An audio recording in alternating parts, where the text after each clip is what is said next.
वालेकुम class 10 students. Hope आप सभी लोग बढ़िया होंगे और अच्छे से होंगे।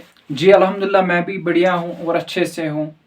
और मैं होप करता हूँ कि आपने जो हमारे पास एक चैप्टर हो गया था आपका, जो आपके फिजिक्स का पहला चैप्टर आता है and the most important chapter, that's what we call light reflection and refraction, उसको आपने बड़े अच्छे से घर में जो है रिवाइज किया होगा और अच्छे से समझा भी होगा। और मैं उम्मीद करता हूँ कि अगर आप लोगों को इतना समझ आके भी कोई किसी जगह पे कन्फ्यूजन रहा है तो यू कैन कमेंट, ठीक है, एनी टाइम, ठीक है, तो मैं उसका जवाब दूंगा ज़रूर, ठीक है। तो भाई साहब यहाँ पे हम क्या करेंगे आज इस लेक्चर के अंदर जो है, यहाँ पे हम आपका जो है नेक्स्ट चैप्टर जो है स्टार्ट करने वाले हैं। और इस चैप्टर का नाम है, जो आपके फिजिक्स का ही पढ़ता है, that's what we call chapter number 2।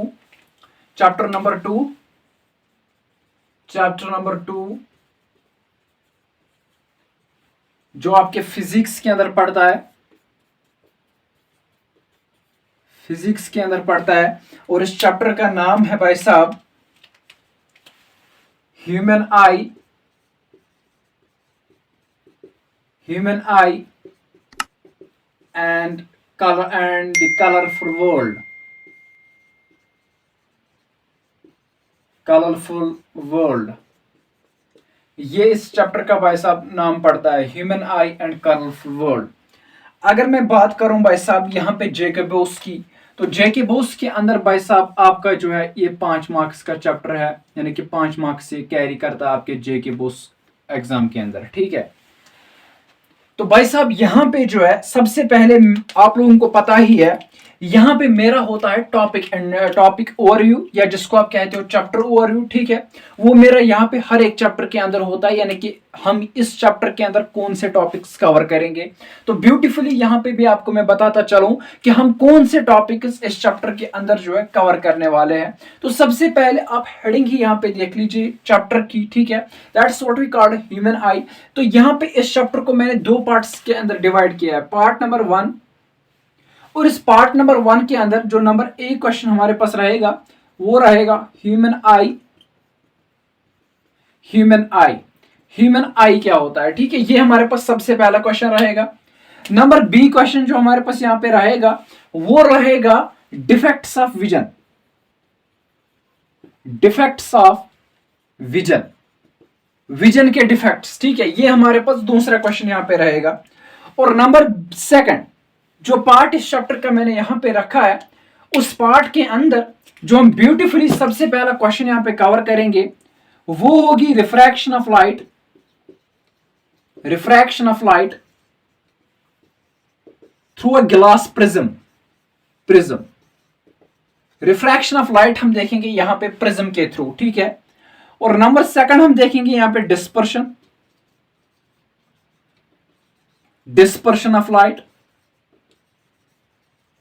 जिसके अंदर आपको जो है रेनबो का फिनोमेना पढ़ना है, ठीक है। और उसके साथ साथ जो नंबर सी क्वेश्चन यहां पे रहेगा, नंबर सी क्वेश्चन जो यहां पे रहेगा वो रहेगा, वो रहेगा कुछ ऑप्टिकल फिनोमेनाज, सम ऑप्टिकल फिनोमेनाज, फिनोमेनाज, जिसके अंदर आपका आई पार्ट रहेगा, आई पार्ट, आई part atmospheric refraction, atmospheric refraction, ठीक है। नंबर सेकंड पार्ट जो आपको यहां पे रहेगा दैट विल बी भाई साहब यहां पे scattering of light, scattering of light. तो यहां पे आप जो है ये मोटा मोटा ओवरव्यू जो है अपने आप इस चैप्टर का ले सकते हो, ठीक है। तो आप यहां पे स्टार्ट ही करोगे किससे, ओवरव्यू से, ओवरव्यू, ये चैप्टर का ओवरव्यू है। क्या इस चैप्टर को मैंने 2 पार्ट्स के अंदर डिवाइड किया है, पार्ट नंबर 1 और part number 2।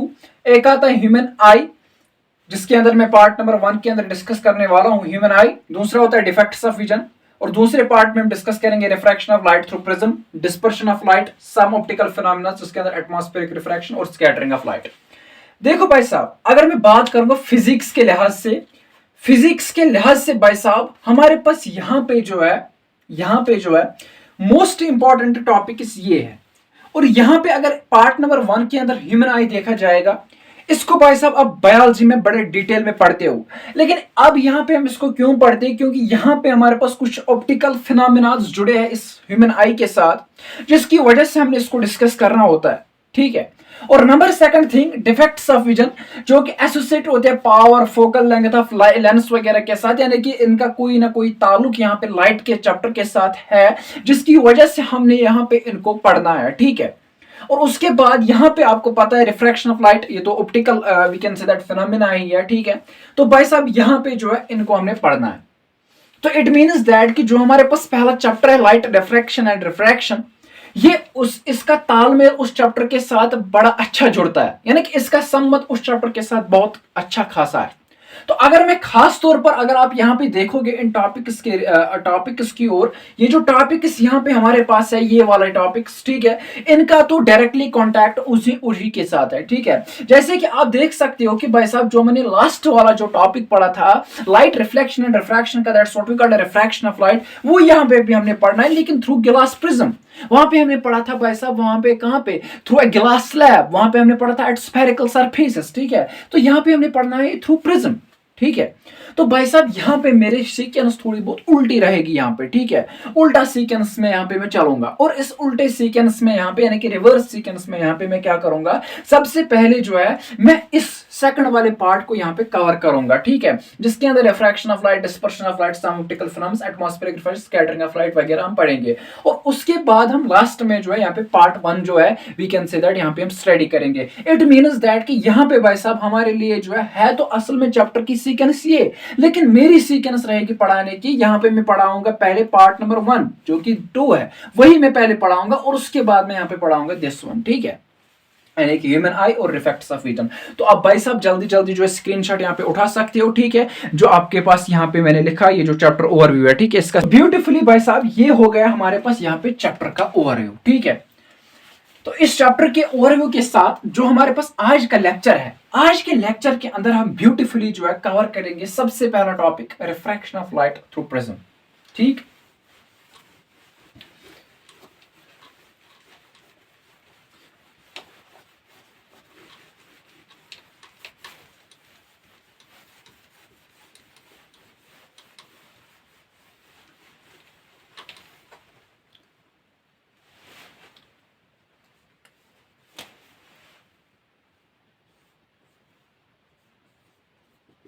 Refraction of light through prism, prism के द्वारा हम इसको यहां पे पढ़ेंगे।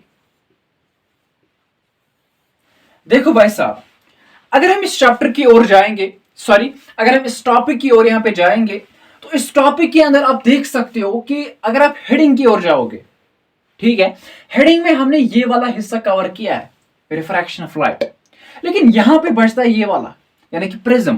प्रिज्म हमें नहीं पता है प्रिज्म हम किसको कहते हैं, ठीक है, जिसकी वजह से हमारे पास यहां पे जो सबसे पहला इस पॉइंट इस टॉपिक के अंदर रहेगा वो यही होगा कि हम प्रिज्म किसको हम कहते हैं, प्रिज्म हम किसको कहते हैं। देखो अब समझना मेरी बात, यहां पे प्रिज्म हम किसको कहते हैं, डेफिनेशन सुन लेना पहले और उसके बाद समझेंगे। मैं प्रिज्म को जब मुझे कोई कहता है डिफाइन कर लो प्रिज्म, तो मैं इसको इस तरीके से डिफाइन करता हूं, मैं कहता हूं जो प्रिज्म होता है ये हमारे पास एक ट्रांसपेरेंट, एक बात ये, दूसरी होमोजेनस मीडियम होता है।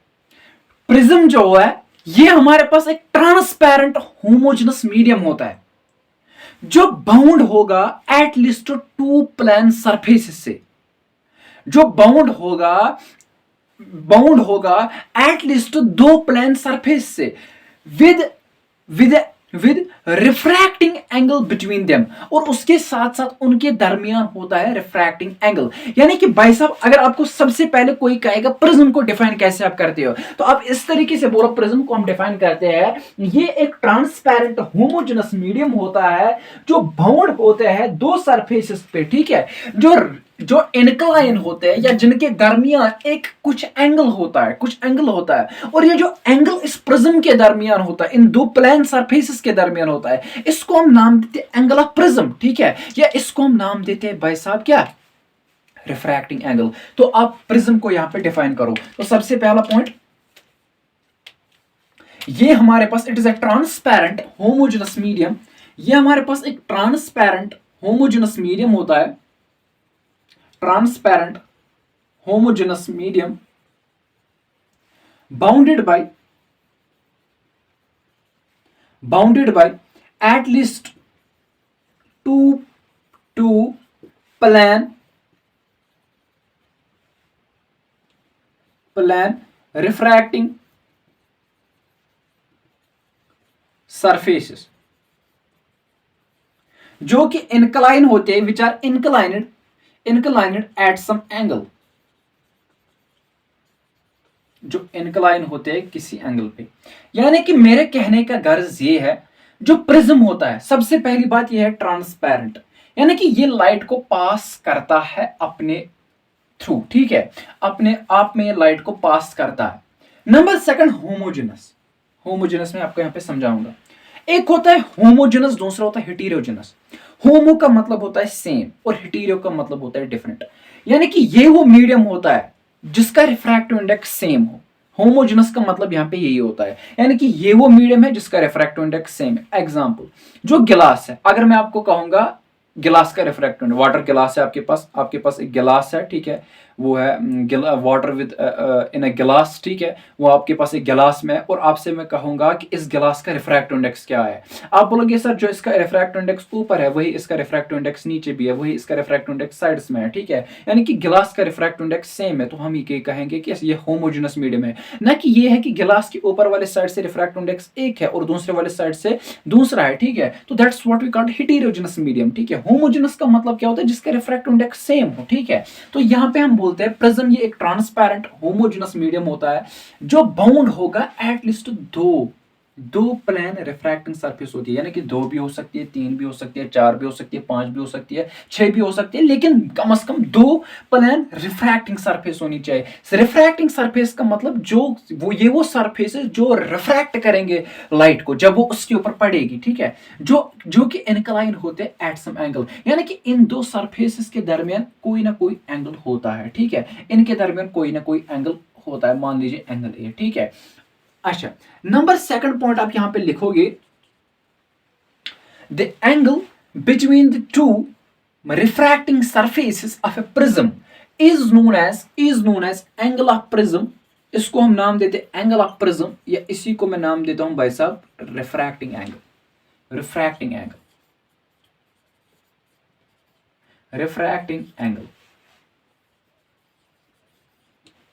एंगल। तो ये हमारे पास हो गई प्रिज्म की डेफिनेशन, यानी कि प्रिज्म होता क्या है, ठीक है। मैं आपको थोड़ा बहुत जो है कुछ फिगर से भी यहाँ पे जो है सिखाऊंगा। That's what we called, we can say that जो है प्रिज्म। जैसे कि मैं आपको यहाँ पे इस तरीके से समझाऊंगा। सी हियर, यहाँ पे मैंने एक सरफेस ली और यहाँ पे मैंने दूसरी प्लेन सरफेस ली। अब मैंने क्या किया, मैंने यहां से एक रे ऑफ लाइट को लिया और जब मैंने इस रे ऑफ लाइट को इसके ऊपर डाला, से भाई साहब कि ये हमारे पास यहां पे एक रिफ्रैक्टिंग सरफेस है, और जब ये लाइट इसके ऊपर पड़ती है तो मैं देखता हूं कि इस लाइट की तो डायरेक्शन ये थी, ओरिजिनल डायरेक्शन, लेकिन ये इस तरीके से बेंड हो गई, यानी कि इट मींस दैट ये रिफ्रैक्ट हो गई। और उसके बाद जो है, जब भाई साहब यहाँ पे जो है इस तरीके से रिफ्रैक्ट हो गई, तो मैं कहता हूं कि जब ये इस सरफेस को टकराई तो ये इस तरीके से रिफ्रैक्ट हो गई। इट मींस दैट ये भी एक रिफ्रैक्टिंग सरफेस है यहाँ पे। अब ये जो दो रिफ्रैक्टिंग सरफेस है, इनके बीच में जो एंगल होता है वो कहलाता है एंगल ऑफ प्रिज्म, या उसी को हम रिफ्रैक्टिंग एंगल बोलते हैं, जिसको हम यूजुअली ए से रिप्रेजेंट करते हैं, ठीक है। तो ये एक मैंने जो है डायग्रामेटिकल जो है व्यू आपको दिखाया एक प्रिज्म की, ठीक है। तो इस तरीके से आप एक फिगर जो है यहाँ पे नोट डाउन कर सकते हो, ठीक है। This was what we called बाय साहब प्रिज्म, ठीक है। इसी तरीके से बाय साहब हम यहाँ पे ऐसे भी ले सकते हैं ना, सी हियर,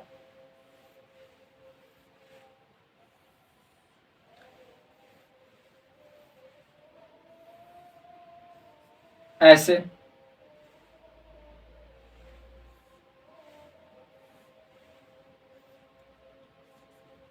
सी है, ये अगर मैं मानूं ये हमारे पास एक सरफेस है ऐसे रिफ्रैक्टिंग सरफेस, और ये यहां से दूसरी रिफ्रैक्टिंग सरफेस,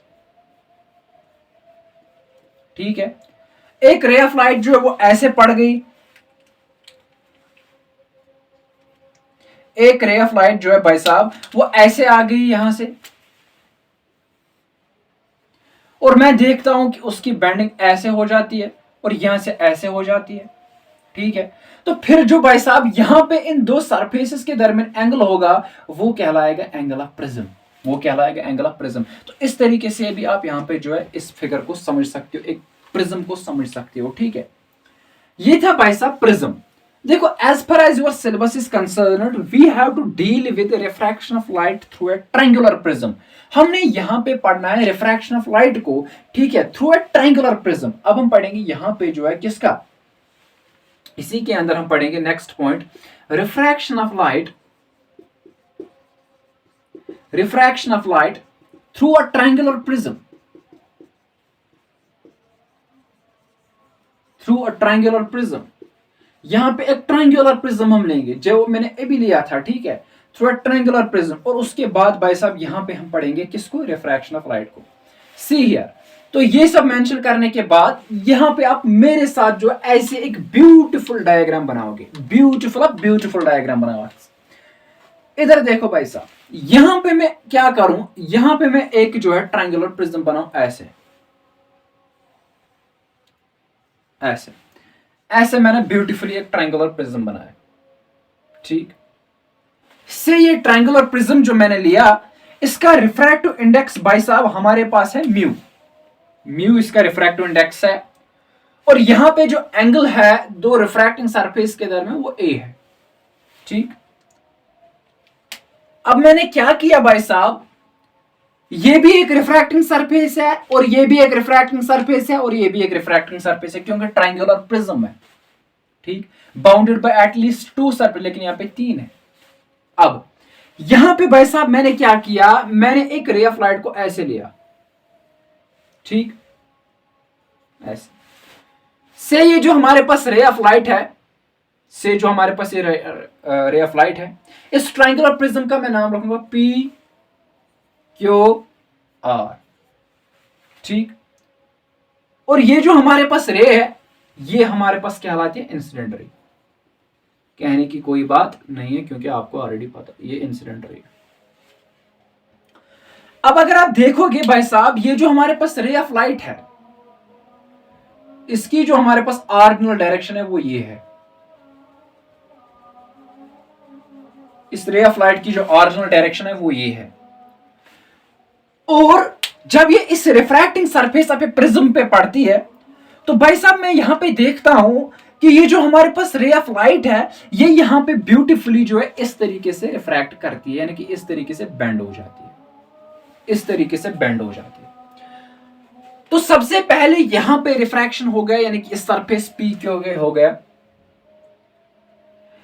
और जब मैं भाई साहब यहां पे इसका नॉर्मल डालूंगा लाइक दिस, नॉर्मल कैसे आएगा यहां पे, क्योंकि अगर मुझे लॉज ऑफ रिफ्रैक्शन को फॉलो करना होगा, ठीक है, इंसिडेंट रे रिफ्रैक्टेड रे, ठीक है, वो बराबर होते हैं, ठीक है।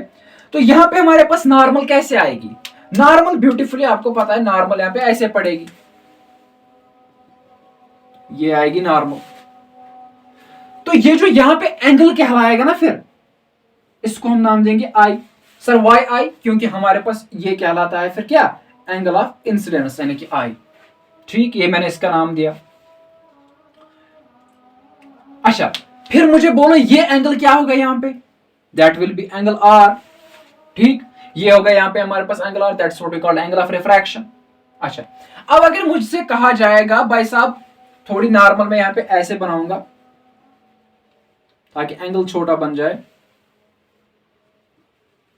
ऐसे, ये मैंने इसकी नॉर्मल डाली भाई साहब, और ये हमारे पास एंगल आई कहलाता है, ठीक।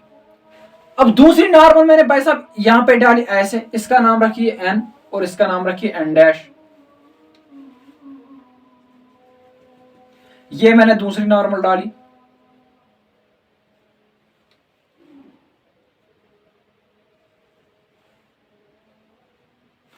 ठीक। और इसका भाई साहब यहां पे आप नाम रख सकते हो एन डैश, ठीक। तो फिर मुझे बताइए भाई साहब, जब मैंने यहाँ पे नॉर्मल डाली, अब देखो अब डायरेक्शन जो हमारे पास रे की वो ऐसे है, लेकिन जब मैं देखता हूं जब भी इस सरफेस पी आर पे पड़ती है तो इसकी डायरेक्शन ऐसे बनती है। तो इट मीन्स दैट कि यहाँ पे हमारे पास क्या होगी, यहाँ पे बेंडिंग ऑफ लाइट हो गई, यानी कि रिफ्रैक्शन हो गया। फिर मुझे बताओ भाई साहब, the angle made by the refracted ray with this normal that will be called as angle E. क्यों? क्योंकि ये जो यहाँ पे रे निकली इसको मैं नाम देता हूं इमर्जेंट रे। क्या नाम देता हूं? इमर्जेंट रे।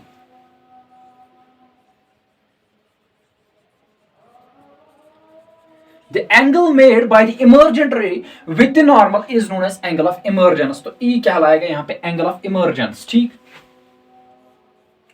angle of emergence। ठीक है भाई साहब। अब देख लीजिए, अब देख लीजिए यहां पे जब ये रे ऑफ लाइट आई तो इसने यहां पे इसकी डायरेक्शन जो है वो ये थी, इसकी डायरेक्शन जो भाई साहब जो है वो कुछ यूं थी, ऐसे इसकी डायरेक्शन थी। ठीक है, लेकिन ये इतनी यहां पे रिफ्रैक्ट हो गई, इस तरीके से यहां पे जो है भाई साहब रिफ्रैक्ट हो गई। ठीक, चलो अब अगर आप देखोगे बाहर से मैंने एयर लिया था, बाहर से मैंने एयर लिया था। ठीक, तो what was this? This was optically rare medium, और बाहर जो था ये हमारे पास ऑप्टिकली डेंसर मीडियम था। ठीक, ऑप्टिकली रेयर से जो है एक रे ऑफ लाइट गई ऑप्टिकली डेंसर में, तो उसने क्या किया, उसने बेंड किया भाई साहब यहाँ पे टुवर्ड्स नॉर्मल, यहाँ पे नॉर्मल है, इसने बेंड किया towards normal.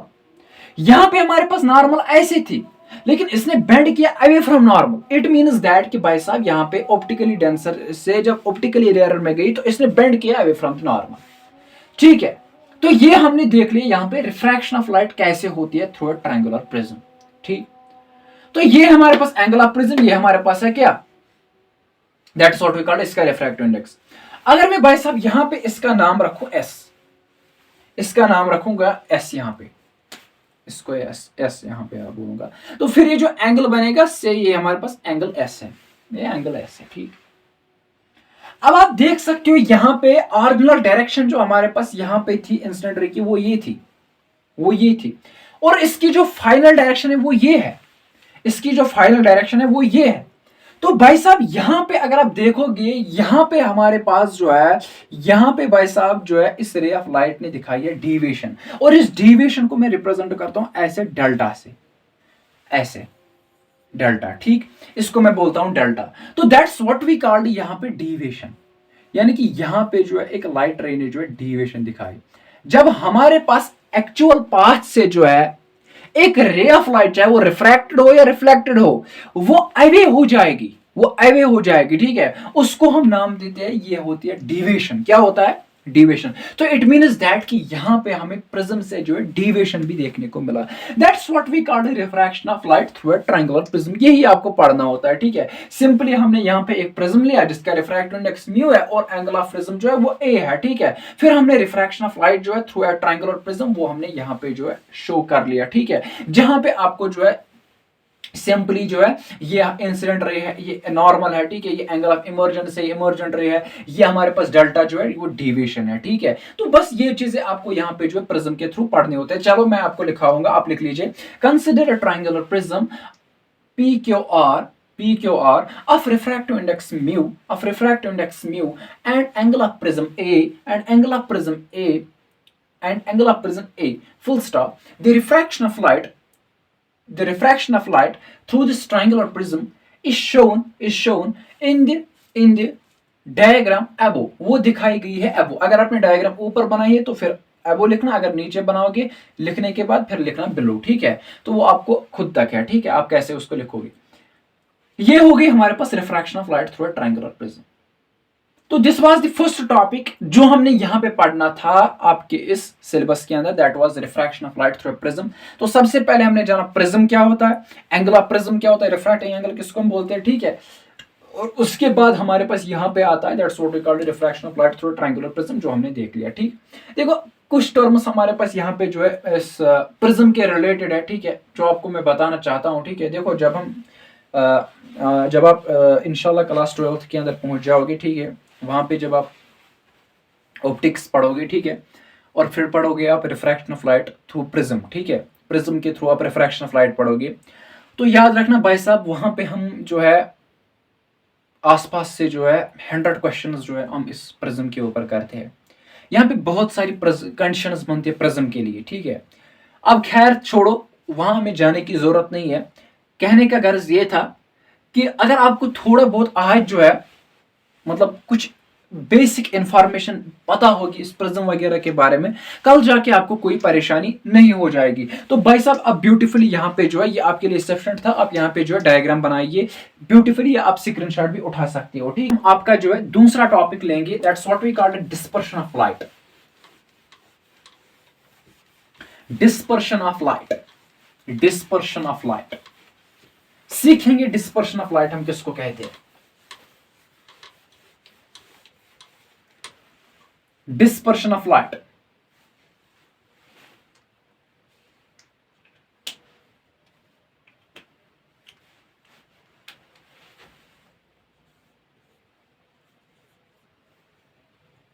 Dispersion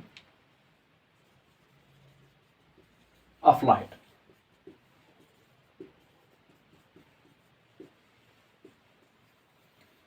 dispersion of light, सबसे पहला पॉइंट जो इस डिस्पर्शन ऑफ लाइट में होगा वो यही होगा कि डिस्पर्शन ऑफ लाइट क्या होता है। देखो भाई साहब, आपने यहां पे जो एक चीज जरूर जो है ऑब्जर्व किया होगा, that's what we called rainbow. Rainbow, अच्छा सर आपको यहां पे क्या गर्ज है रेनबो से? भाई साहब आपने देखा है कभी कभार होता क्या है यहां पे कि जब बारिश होती है, जब बारिश होती है, या यूजुअली अगर आपको पता होगा, आप कभी जो है गाड़ियां वगैरह धोते हो, व्हीकल्स वगैरह धोते हो, और वहां पे आप जो है वो फिर स्प्रे पंप का इस्तेमाल करते हो, ठीक है।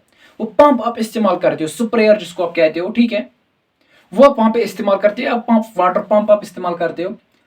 फिर जब आप जो है, आपने कभी ऑब्जर्व किया होगा, या अगर वो चीज ऑब्जर्व नहीं किया होगा लेकिन ये चीज जरूर ऑब्जर्व किया होगा, जब बारिश होती है, जब बारिश होती है और फिर जब सूरज की किरण किसी तरह जो है खुल जाती है, और फिर आप अचानक से जो है ऐसे परेशान हो जाते हो, ऐसे जो है नजरें घुमाने लगते हो, ऐसे करते हो, वैसे करते हो, एक को कहते हो ये क्या हुआ, वो दूसरे को कहते हो क्या क्यों, ये क्या किया वगैरह, क्या किया है। तो सब यहाँ पे जो है हैरान हो जाते हो और देखते यहाँ पे जो है आसमान पे जो है 7 कलर चढ़ गए होते हैं, जिसको अब भाई साहब रेनबो के नाम से पुकारते हो, है ना भाई साहब।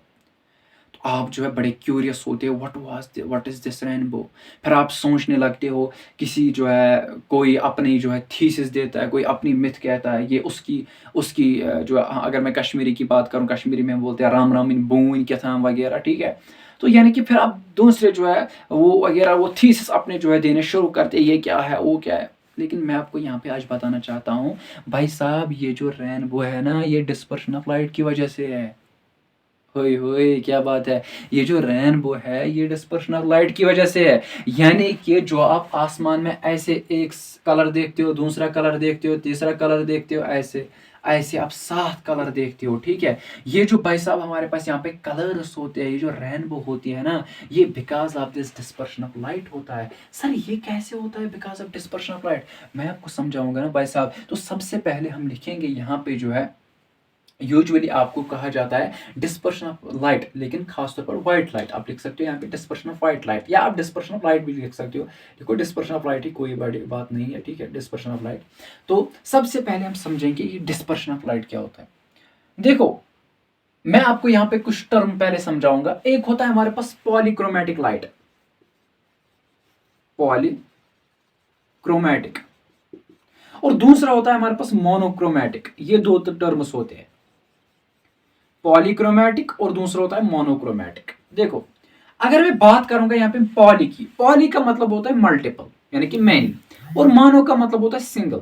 मोनो का मतलब होता है सिंगल, पॉली का मतलब होता है मल्टीपल, मल्टीपल, मल्टीपल, और मोनो का मतलब होता है सिंगल। और बचा क्रोमैटिक। क्रोम जो है हमारे पास है ना, Chrome, this word stands for colour, यानी कि ये जो वर्ड है ये स्टैंड करता है किसके लिए? कलर के लिए, कलर। तो पॉलीक्रोमेटिक का लाइट पॉलीक्रोमेटिक लाइट जब मैं वर्ड इस्तेमाल करूंगा, it means that light with multiple colours, जिसके अंदर बहुत सारे कलर्स होते हैं, जैसे कि एग्जांपल है रेनबो, इसमें बहुत सारे कलर्स आपको मिलते हैं। और मोनोक्रोमेटिक लाइट सिंपली वो लाइट जिसके अंदर आपको सिंगल कलर मिलेगा, ठीक है, जैसे कि व्हाइट लाइट है, व्हाइट लाइट उसके अंदर सिंगल कलर है, ठीक है। तो that's what we call polychromatic and monochromatic, ये आपको पता होना चाहिए। जब मैं डिस्पर्शन ऑफ लाइट को भाई साहब जो है यहां पे डिफाइन करता हूं, मैं कहता हूं dispersion of light is nothing but simply splitting a white light या splitting a polychromatic light into monochromatic light या are separate components तो that's what we call भाई साहब simply dispersion of light। तो यहां पे आप लिख सकते हो dispersion of light, that is the splitting of polychromatic light, यानी कि splitting of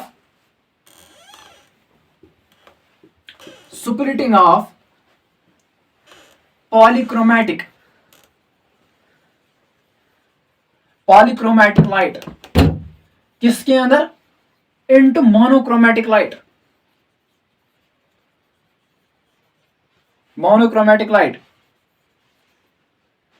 यहां पे आप लिख सकते हो ब्रैकेट के अंदर light with multiple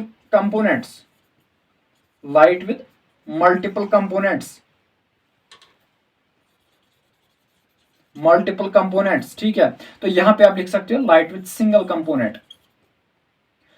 single component, और आर करके लिख सकते हो separate components. Splitting of polychromatic light into monochromatic light. Polychromatic light क्या होती है, light with multiple colours, light with single colour, ठीक है, या लाइट विद सिंगल कंपोनेंट। और monochromatic light are separate component, इसको मैं नाम देता हूं भाई साहब यहां पे मोनोक्रोमेटिक लाइट, या जिसको आप कह सकते हो सेपरेट कंपोनेंट्स, ठीक है, कंपोनेंट्स, इसको मैं नाम देता हूं is known as dispersion of light, ठीक है। तो ये हो गया सबसे पहले डिस्पर्शन ऑफ लाइट क्या होता है, ठीक है। अब यहां पे हमारे पास यहां पे रीजन जो है डिस्पर्शन ऑफ लाइट का क्या है, डिस्पर्शन ऑफ लाइट क्यों होता है, उसका जवाब मैं आपको यहां पे देना चाहता हूं, लेकिन मैं उसका जवाब इन ब्रीफ देना चाहता हूं, यानी कि बहुत ही मैं आपको जो है शॉर्ट लफ्जों में उसका जो है जवाब देना चाहता हूं। क्यों, क्योंकि आपके समझ से बाहर है। That's what we call the Cauchy's principle, ठीक है। वो जो काचीज प्रिंसिपल है that's the actual reason behind the dispersion of light, and for that you don't have to deal, ठीक है। क्यों, क्योंकि उसके अंदर हम बड़े हायर क्लास में पढ़ते हैं, ठीक है, 12th क्लास के अंदर इवन हम उसके बारे में नहीं जानते, थोड़ा बहुत वहां पे जानते हैं, और वहां पे हम बाकी जो उसके बारे में जानते भी नहीं है, ठीक है। तो आपके लिए जो उसका नाम भी सुनना नहीं है, ठीक है, अब मैंने नाम बता लिया काफी है, ठीक है। इसके बाद हमारे पास आता है यहां पे काज। अगर आपको याद होगा जब मैंने आपको रिफ्रैक्शन ऑफ लाइट का काज पढ़ाया था, मैंने बोला रिफ्रैक्शन ऑफ लाइट का असल जो काज है वो ये है कि स्पीड ऑफ लाइट जो होती है वो डिफरेंट होती है डिफरेंट मीडियम के अंदर, और वो जो स्पीड ऑफ लाइट होती है डिफरेंट फॉर डिफरेंट मीडिया, वो बिकॉज है refractive index of different media. और वो जो रिफ्रैक्टिव इंडेक्स होता है ना डिफरेंट मीडिया का, ठीक है, या सिंपली एक ही मीडियम का रिफ्रैक्टिव इंडेक्स होना डिफरेंट किसके लिए, एक कंपोनेंट ऑफ लाइट के लिए, और वो असल में रीजन है किसका, दैट्स व्हाट वी कॉल्ड जो है डिस्पर्शन ऑफ लाइट का, ठीक है। यानी कि मैं आपको ऐसे समझाना चाहता हूं, हमारे पास आप इतना फिलहाल समझ लीजिए, जो हमारे पास एक व्हाइट लाइट होती है वो जो स्प्लिट होती है because of dispersion of light, ठीक है, इनटू 7 कलर्स, और वहां पे रेनबो बनती है जिसको आप कहते हो विब गैर, यानी कि violet, indigo, blue, green, yellow, orange, ठीक है, रेड, वहां पे कलर्स आपको दिखने को मिलते हैं, ठीक है। तो वो जो 7 बैंड ऑफ 7 कलर्स आपको मिलता है, दैट्स व्हाट वी कॉल्ड, आप वहां पे आप फिर रेनबो कहलाते हो, ठीक है, जो because of dispersion of light बनता है, ठीक है। और मुझे यहां पे समझाना ये है असल में कि जो हमारे पास एक मीडियम है, इससे हमारे पास यही प्रिज्म है, ये एक मीडियम है। अब यहां पे इसके ऊपर मैंने एक व्हाइट लाइट गिरा दी, इस व्हाइट लाइट के अंदर 7 कलर्स है, एक है वायलेट, एक है इंडिगो, दूसरा है ब्लू, ग्रीन, येलो और ऑरेंज, ठीक है। ये जो हमारे पास वायलेट है ना, इस वायलेट के लिए इस मीडियम का जो है अलग रिफ्रैक्टिव इंडेक्स है, इसके लिए अलग रिफ्रैक्टिव इंडेक्स, इसके लिए अलग रिफ्रैक्टिव इंडेक्स, इसके लिए अलग रिफ्रैक्टिव, इसके लिए अलग रिफ्रैक्टिव इंडेक्स।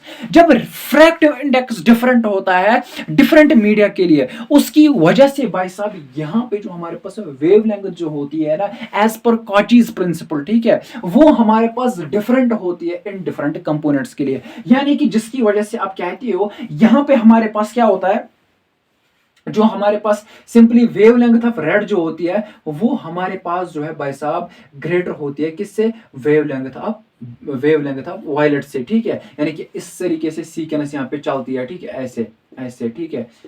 इंडिगो की काम वॉयलेट की काम इंडिगो से, इंडिगो की काम ब्लू से, इस तरीके से यहाँ पे ऑर्डर चलता है, ठीक है। और वो बिकॉज ऑफ रिफ्रैक्टिव इंडेक्स है, ठीक है, मीडियम का। तो रीजन आपको सिंपल भाषा में याद रखना है, डिफरेंट रिफ्रैक्टिव इंडेक्स एक मीडियम का होने की वजह से हमारे पास, सॉरी, एक मीडियम का रिफ्रैक्टिव इंडेक्स जो होता है डिफरेंट कंपोनेंट्स या डिफरेंट वेवलेंथ्स ऑफ लाइट के लिए, जो हमारे पास एक व्हाइट लाइट होती है या एक पॉलीक्रोमेटिक लाइट होती है, वो हमारे पास असल में रीजन होता है किसका, डिस्पर्शन ऑफ लाइट का। मैं यहाँ पे जो है समाप्त करूंगा 2 पॉइंट्स में। हमने डिस्पर्शन ऑफ लाइट के बारे में क्या पढ़ा? सबसे पहले जो स्प्लिटिंग ऑफ पॉलीक्रोमेटिक लाइट यानी कि light with multiple colours into monochromatic light यानी कि लाइट विद सिंगल कंपोनेंट और सेपरेट कंपोनेंट्स, इसको मैं नाम देता हूं डिस्पर्शन ऑफ लाइट। काज क्या है? काज यहाँ पे ये है कि जो हमारे पास एक लाइट होती है, पॉलीक्रोमेटिक लाइट होती है, उसके अंदर डिफरेंट कंपोनेंट्स होते हैं लाइट के, या डिफरेंट वेवलेंथ्स होते हैं लाइट के।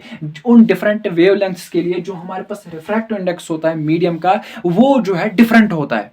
यानी कि एक के लिए एक्ट करता है एक रिफ्रैक्टिव इंडेक्स, दूसरे के लिए दूसरा, तीसरे के लिए तीसरा, यानी कि अलग अलग वेवलेंथ्स के लिए यहाँ पे अलग रिफ्रैक्टिव इंडेक्स एक मीडियम का होता है, जो कि काज बनता है हमारे पास डिस्पर्शन ऑफ लाइट का। तो भाई साहब आप छाप लीजिए, काज क्या आता है हमारे पास डिस्पर्शन ऑफ लाइट का, ठीक है। काज हमारे पास डिस्पर्शन ऑफ लाइट का सिंपल है, it is cause because the refractive index is different for different wavelengths, because the refractive index of medium is different for different wavelengths। क्योंकि जो हमारे पास रिफ्रैक्टिव इंडेक्स होता है मीडियम का, वो डिफरेंट होता है डिफरेंट वेवलेंथ्स का। यानी कि यहाँ पे मैं भाई साहब फिर मेंशन कर सकता हूं आपके लिए कि जो हमारे पास भाई साहब, अगर मैं बात करूंगा, जो हमारे पास विबगैर होता है, विबगैर होता है, अगर मैं बात करूंगा, चलो विबगैर की बात हम बात करेंगे, बाद में करेंगे। चलो फिर हम यहां यहीं पे लिखते हैं, कोई मसला नहीं है। आप लिख सकते हो यहां पे ऐसे, देयरफॉर, फिर मैं ये लिख सकता हूं कि जो वेवलेंथ होती है रेड की, वो हमारे पास जो है ग्रेटर होती है किससे, वेवलेंथ ऑफ वायलेट से, विच इंप्लाइज दैट कि जो म्यू होता है रेड लाइट का, यानी कि रिफ्रैक्टिव इंडेक्स जो रेड का होता है, वो हमारे पास कम होता है किससे, वायलेट से, ठीक है। तो इट मीन्स दैट कि देयरफॉर, अच्छा, या विच इंप्लाइज आप लिख सकते हो देयरफॉर, विच इंप्लाइज फॉर विबगैर, विबगैर जो होता है हमारे पास, उसके लिए जो हमारे पास ऑर्डर बनेगा वो कुछ ऐसा रहेगा। फिर वेवलेंथ ऑफ वायलेट कम होती है वेवलेंथ ऑफ इंडिगो से, कम होती है किससे,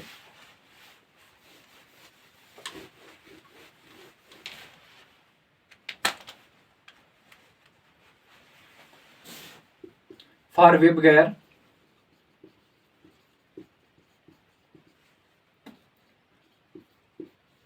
ऐसे।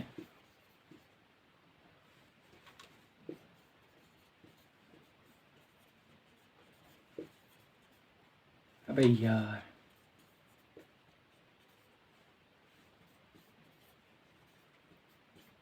यानी कि मेरे कहने का गर्ज है, वायलेट का कम वेवलेंथ इंडिगो से, इंडिगो का कम ब्लू से, ब्लू का कम ग्रीन से, ग्रीन का कम येलो से, और येलो का कम ऑरेंज से, और ऑरेंज का कम रेड से। इट मीन्स दैट रेड का सबसे ज्यादा वेवलेंथ होती है किससे, इन सारों से, ठीक है। जिसका मतलब ये है, जो इसके लिए मैं ये फिर कह सकता हूं, अगर हमारे पास रेड के लिए वेवलेंथ ज्यादा है, तो मैं फिर लिख सकता हूं कि जो हमारे पास रिफ्रैक्टिव इंडेक्स होता है वायलेट का, वो ज्यादा होता है इंडिगो से, वो ज्यादा होता है हमारे पास ब्लू से, वो ज्यादा होता है हमारे पास ग्रीन से, वो हमारे पास ज्यादा होता है येलो से, वो हमारे पास ज्यादा होता है ऑरेंज से, वो हमारे पास ज्यादा होता है रेड से। तो this is what we called भाई साहब क्या, डिस्पर्शन ऑफ लाइट। क्या डिस्पर्शन ऑफ लाइट के लिए कोई थ्योरी है?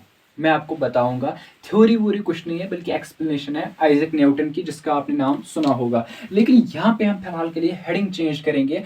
अब हम देखेंगे भाई साहब dispersion of white light, dispersion of white light, लेकिन कहां से, white light through prism, prism के थ्रू हम अब डिस्पर्शन ऑफ पढ़ेंगे लाइट, लेकिन किस लाइट का, व्हाइट लाइट का, ठीक है। देखो आपके लिए मैं यहाँ पे जो ऐड करना चाहता हूं, अभी जब हमने प्रिज्म देखा, फिर मैंने यहाँ पे एक लाइट ली थी, से मैंने व्हाइट लाइट ली थी, मैंने फिर ऐसे इसकी रिफ्रैक्शन दिखाई थी, ठीक है, ऐसे। ये मैंने उसकी रिफ्रैक्शन दिखाई थी, ठीक है। तो this is simply the refraction of light through prism. लेकिन अब मैं जब व्हाइट लाइट यहां से लेता हूं, व्हाइट लाइट लेता हूं, फिर मैं देखूंगा अब जो है ये प्रिज्म के थ्रू इस व्हाइट लाइट के साथ क्या होता है, क्या होता है, ठीक है। यानी कि किस तरीके से यहाँ पे डिस्पर्शन होता है। अभी तक हमने पढ़ा था refraction of light through prism, अब हम पढ़ेंगे dispersion of light through prism. Dispersion of light का क्या होता है जब हम प्रिज्म के थ्रू उसको पढ़ते हैं, ठीक है। Dispersion of light, splitting of light into multiple components, ठीक है, that's what we call dispersion of light, that's simple, ठीक है। अब देखो भाई साहब, यहां पे आप मेरे साथ यहां पे जो है डायग्राम बनाना, फिर हम नीचे लिखेंगे थोड़ा बहुत इसके बारे में, ठीक है। सबसे पहले यहां पे मैं क्या करूंगा, एक प्रिज्म में लूंगा, ऐसे ट्रायंगुलर प्रिज्म ही लूंगा। ये एक प्रिज्म है भाई साहब। अब मैंने यहां से क्या किया, एक व्हाइट लाइट को लिया, ये हमारे पास एक व्हाइट लाइट है। ब्यूटीफुली यहां पे क्या होगा, यहां पे हम नॉर्मल डालेंगे, ऐसे ये पड़ गई नॉर्मल, ठीक। और इस नॉर्मल ने यहां पे एंगल बनाया इस इंसिडेंट के साथ आई। अब यहां पे दिखाई इसने क्या, यहां पे भाई साहब इसने दिखाई रिफ्रैक्शन, ऐसे, ठीक। रिफ्रैक्शन जब दिखाया तो भाई साहब ये जो हमारे पास यहां पे एंगल बनेगा, यहां पे जो एंगल बनेगा that will be called angle of refraction, ऐसे। शायद मैंने जो अभी एंगल दिखाया था, जब हमने वहां पे पढ़ा था, मैंने एंगल दिखाया था शायद एक्चुअल डायरेक्शन से, ठीक है। उसको वहां पे करेक्ट करना, ये एंगल होता है हमारे पास नॉर्मल से, ठीक है, सॉरी फॉर दैट। तो यहाँ पे हमारे पास क्या होता है, ये जो लाइट है ये यहाँ पे हमारे पास पड़ गई किसके ऊपर, ये हमारे पास पड़ गई भाई इस सरफेस के ऊपर। जब ये इस सरफेस के ऊपर पड़ेगी तो ये जो हमारे पास सरफेस है ये भी इस लाइट को ऐसे रिफ्रैक्ट करती है, ठीक है। लेकिन अभी मैं देखता हूं कि इसने इसको ऐसे रिफ्रैक्ट नहीं किया, इसने इसको ऐसे रिफ्रैक्ट नहीं किया, बल्कि यहां पे जो हमारे पास ये प्रिज्म था जिसका रिफ्रैक्टिव इंडेक्स म्यू था और जिसका एंगल ऑफ प्रिज्म ए था, जो मैंने लिया था that's what we call P Q R, ठीक है, एक मैंने प्रिज्म लिया था।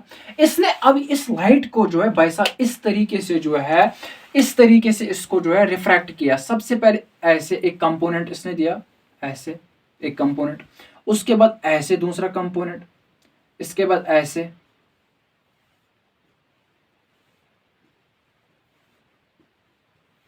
ऐसे।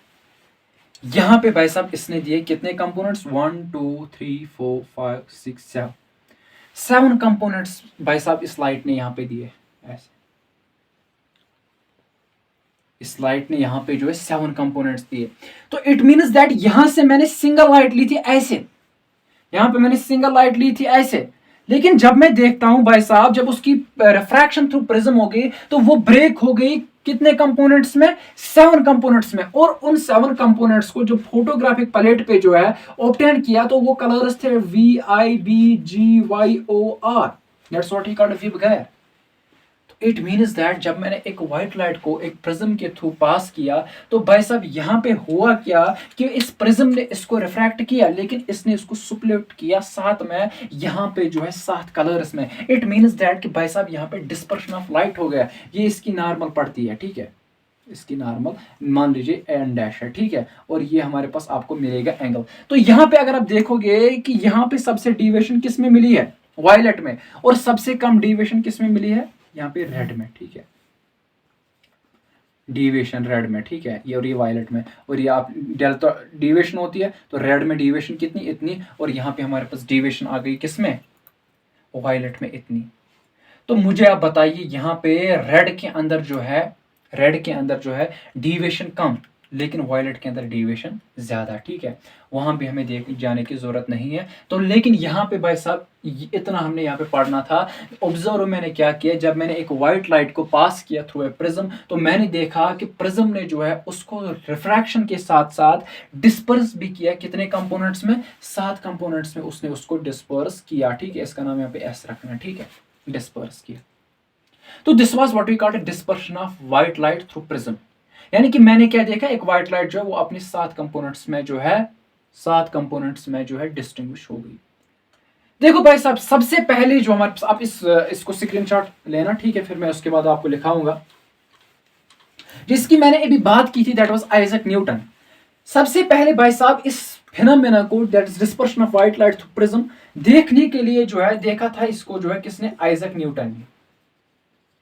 बिल्कुल उसने इसी तरीके से एक व्हाइट लाइट को पास कराया था एक प्रिज्म के थ्रू, और उसने देखा कि यहां पे हमारे पास splitting of this white light होगी इनटू 7 कलर्स। लेकिन इंटरेस्टिंग थिंग यहां पे ये है, जो हमने यहां पे समझना है वो भाई साहब ये है कि जब भाई साहब यहां पे इसने इन कंपोनेंट्स को दूसरे, इस कंपोनेंट्स को जो है, इन कंपोनेंट्स को एक दूसरे प्रिज्म के थ्रू पास किया, क्या तब भी जो है ये जो एक एक कंपोनेंट 7 कलर्स जो थे, इनको जब अलग अलग जो है या एक साथ जब इनको प्रिज्म के थ्रू पास किया गया, क्या ये भी फिर स्प्लिट हो गए फर्दर? देखेंगे भाई साहब, ठीक है। हम भी इस एक्सप्लेनेशन को या इस एक्सपेरिमेंट को दोहराएंगे। यहां पे मैं यहां पे एक ऐसे प्रिज्म लूंगा, ऐसे से ए बी सी है, ए बी सी है, ठीक है, या A dash B dash C dash, ठीक। दूसरा प्रिज्म मैंने ऐसे लिया, ऐसे ऐसे, ये मैंने दूसरा प्रिज्म लिया, और मान लीजिए भाई साहब ये पी क्यू ओ आर है, और इसका मैंने रिफ्रैक्टिव इंडेक्स म्यू रखा, और इसका रिफ्रैक्टिव इंडेक्स म्यू डैश, और इसका एंगल जो है भाई साहब वो हमारे पास मान लीजिए ए डैश है, और इसका भी हमारे पास एंगल जो है, ए डैश छोड़ो, इसका मान लीजिए ए है और इसका है ए डैश, ठीक है, एंगल। अब देखो होना क्या चाहिए, जब उसने सबसे पहले यहां पे व्हाइट लाइट लिया, ऐसे, ये है व्हाइट लाइट, जब व्हाइट लाइट को लिया गया तो यहां पे देखा क्या गया, ये है एक नॉर्मल, ये एंगल ऑफ इंसिडेंस, ठीक है, इसकी होगी रिफ्रैक्शन ऐसे। रिफ्रैक्शन होने के बाद यहां पे पता है ये एक कंपोनेंट है मान लीजिए रेड, और ये दूसरा कंपोनेंट है वायलेट, ठीक, और बाकी सारे कंपोनेंट्स जो इसके दरमियान है, एक ऐसे है, सॉरी,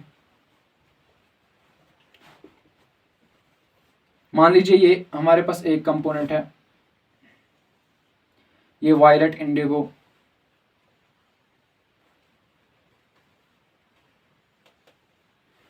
ठीक है,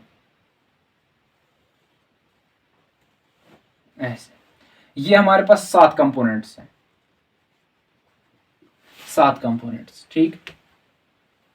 अब देखो यहां पे जो एक लाइट है, ये बाहर से एयर, ये ऑप्टिकली डेंसर मीडियम है, ये ऑप्टिकली रेयर मीडियम है। होना क्या चाहिए भाई साहब, ये जो 7 कंपोनेंट्स है, अब मैं यहाँ पे 2 ही कंपोनेंट्स बनाऊंगा, एक बनाऊंगा मैं रेड और दूसरा बनाऊंगा मैं वायलेट, ताकि आपको समझ आ जाए अच्छे से। बाकी कंपोनेंट्स तो पता है वो इनके बीच में जो है लाई करेंगे, ठीक है, इसमें तो पता ही है, ठीक है। एक ऐसे दिखाऊंगा, ये वायलेट है, ये वायलेट है, और ये वायलेट है, ये हमारे पास क्या रेड है।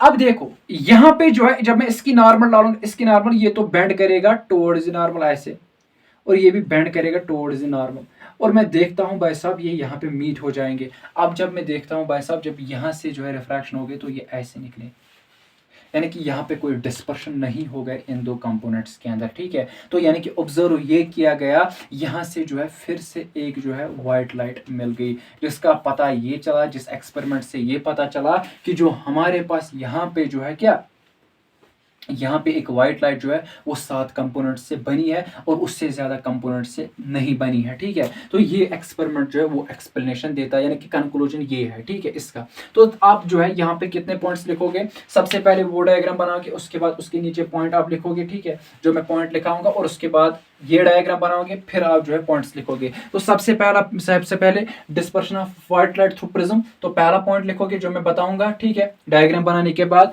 और उसके बाद जो है फिर आप ये डायग्राम बनाओगे, और फिर पॉइंट्स वो लिखोगे जो मैं आपको बताऊंगा। तो भाई साहब आप यहाँ पे पॉइंट्स लिख लीजिए। सबसे पहला पॉइंट जो आप लिख लीजिए, a white light consists of 7 colours, ठीक है, which are violet, indigo, blue, green, yellow, orange and red, that is वेबगायर, ठीक। अच्छा, the wavelength of violet color is minimum and that of red is maximum. Therefore, the refractive index of prism for violet color is maximum and that for red is minimum, resulting in minimum deviation for red color and maximum deviation for violet color as shown in figure, जैसे कि हमने भाई साहब figure के अंदर दिखाया, ठीक है। तो ये था भाई साहब हमारे पास dispersion of white light through a prism, ठीक है। इसके बाद आप ये डायग्राम बनाओगे, फिर आप पॉइंट लिखोगे, Isaac Newton was the first person, Isaac Newton जो है वो पहला बंदा था, who performed an experiment on the basis of dispersion of light through through prism, ठीक है। Number second point, he performed a he performed he performed a experiment as shown in the figure above, in which he concluded that a white light a white light a white light is consisting of 7 colors, that is web गायर, ठीक है, वो web गायर है, ठीक है। तो ये था हमारे पास dispersion of white light through prism, ठीक है।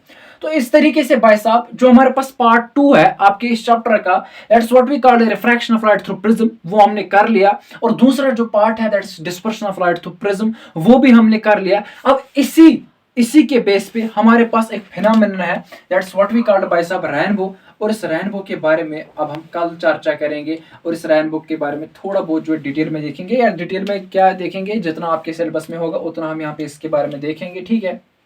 और उसके बाद जो है अब जो तीसरा क्वेश्चन इसी टॉपिक के अंदर आएगा, पार्ट 2 ऑफ दिस चैप्टर के अंदर, that's what we call refraction of light या सम ऑप्टिकल फिनोमेना, ठीक है, वो हम कर लेंगे। तो ब्यूटीफुली जो है उसके बाद हम यहाँ पे आपका जो है पहला टॉपिक जो है इस चैप्टर का स्टार्ट करेंगे, ह्यूमन आई और डिफेक्ट्स ऑफ विजन इंपॉर्टेंट है। उसके अंदर जो है उसके बेस पे आपके बोर्ड्स के अंदर जो है शायद जो है एक समरी भी मिलती है, ठीक है। तो उस पर फिर हम फोकस करेंगे। अब मैंने इसको पहले क्यों लाया, क्योंकि इसका जो है ज़्यादा संबंध था आपके इस पहले चैप्टर के साथ, that's what we call light reflection and refraction. तो आई होप कि आपको आज का लेक्चर समझ आया होगा, ठीक है। तो इसको घर में जाके जो है या इस लेक्चर को देखने के बाद रिवाइज करना, ठीक है। तो उसके बाद आपको ये समझ आ जाएगा अच्छे से। तो थैंक यू, पढ़ाई करते रहे, विश यू बेस्ट लक।